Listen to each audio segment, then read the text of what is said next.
مگر میری بیٹی کو دیکھ کر رک گئے اور اچانک سے ان کی شکلیں تبدیل ہو گئیں اور وہ انسانی روپ میں آ گئے۔ یہ سب دیکھ کر میرا رنگ اڑتا جا رہا تھا کہ میری بچی جنات سے دوستی کیے بیٹھی ہے اور مجھ پر تک نہیں۔ میں خوف سے ان کو دیکھ رہی تھی۔ جب میری بیٹی نے ان کو مخاطب کر کے کہا کہ یہ میری ماما ہیں اور تم لوگوں سے ملنے آئی ہیں، ثانیہ کے کہتے ہی وہ سب اپنے سینے پر ہاتھ رکھ کر جھکے اور کورنش بجا لائے۔ یہ شاید ان کے سلام کا طریقہ تھا۔ میں نے ثانیہ کو بازو سے دبوچا اور لرزتے لہجے میں کہا کہ ہم یہاں نہیں رہیں گے، چلو یہاں سے، یہ تمہیں نہ جانے کیا کیا سکھاتے رہتے ہیں جو تمہارے لیے نقصان دہ ہے۔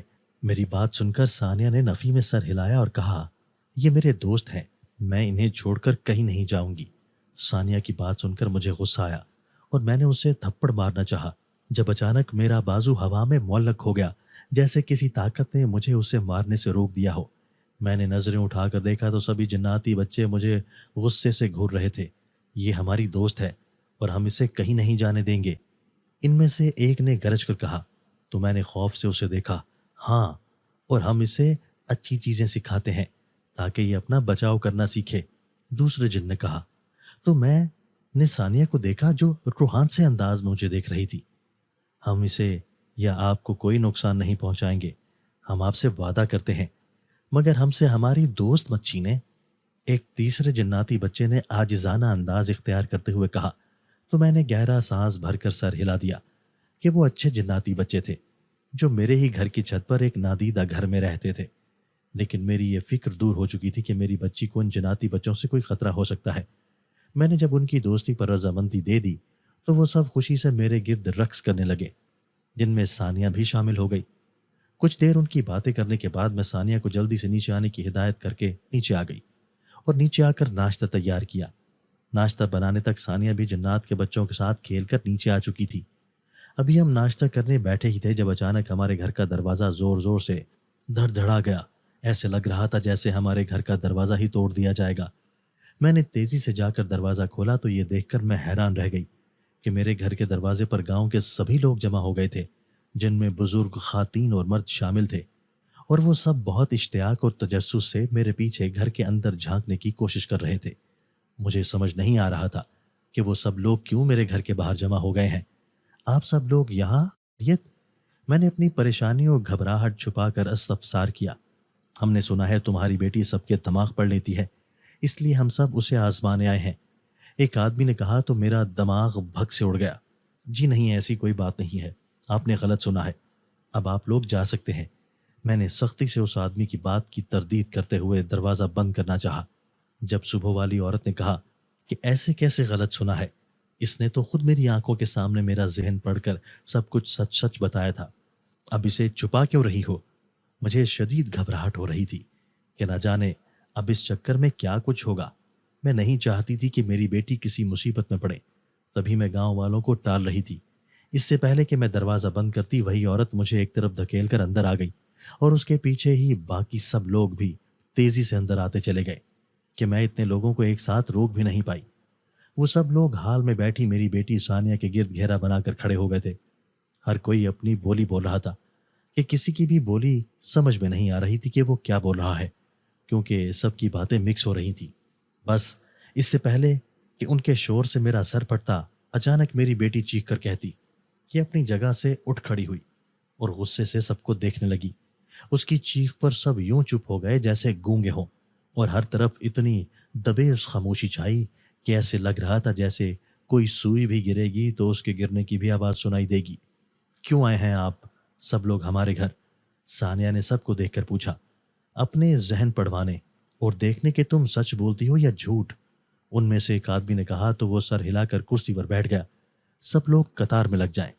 ثانیہ نے کہا تو سبھی مرد ایک قطار میں کھڑے ہو گئے، جبکہ عورتیں دوسری قطار میں۔ میں گہرا سانس بھر کر پریشانی سے ایک طرف کھڑی یہ سارا منظر دیکھتی رہی۔ میری 7 سالہ بیٹی جنات کے بچوں سے سوچیں اور ذہن پڑھنے کی طاقت حاصل کر کے اس کا استعمال کر رہی تھی اور گاؤں کے لوگوں کی سوچیں پڑھ رہی تھی، اور میں یہ دعا کر رہی تھی کہ کہیں کوئی بڑا مسئلہ نہ کھڑا ہو جائے اور ہم ماں بیٹی کسی مشکل میں نہ پھنس جائیں۔ سب لوگ اب باری باری اس کے سامنے آ کر کھڑے ہوتے جا رہے تھے، اور وہ پہلے عورت اور پھر مرد، پھر سے عورت اور پھر ایک مرد کی سوچیں